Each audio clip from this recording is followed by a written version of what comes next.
पटना से रेल खुलल औरी दू पहिया, पटना से रेल खुलल औरी दू पहिया। सरवा के बहिनी भाग गइली आई हो दादा कहिया, टिंकू के बहिनी भाग गइली आई हो दादा कहिया। टिंकू के अंतु भाग गइली आई हो दादा कहिया, टिंकू के गुड्डी भाग गइली आई हो दादा कहिया। गाँव नगर में हाला भइल छपल बा खबरिया, गाँव नगर में हाला भइल छपल बा खबरिया। सरवा के बहिनी भाग गइली आई हो दादा कहिया, संतोष के बहिनी भाग गइली आई हो दादा कहिया। संतोष के शशि भाग गइली आई हो दादा कहिया, संतोष के अंजू भाग गइली आई हो दादा कहिया।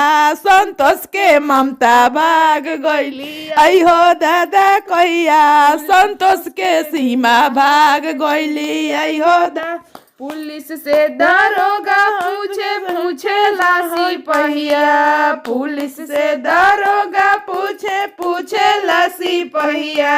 सरवा के बहिनी भाग गइली आई हो दादा कहिया, सरवा के सोनी भाग गइली आई हो दादा कहिया, सरवा के सोनी भाग गइली आई हो दादा कहिया। बीच अगन में सरवा रोवे पटकी पगड़िया, बीच अगन में सरवा रोवे पटकी पगड़िया। दीदी हमर भाग गइली आई हो करी दैया रे, दीदी हमर भाग गइली अब का करी दैया। हमरो कवन भैया हो बड़ी हो रंगीला, हमारो धीरज भैया बड़ी हो रंगीला।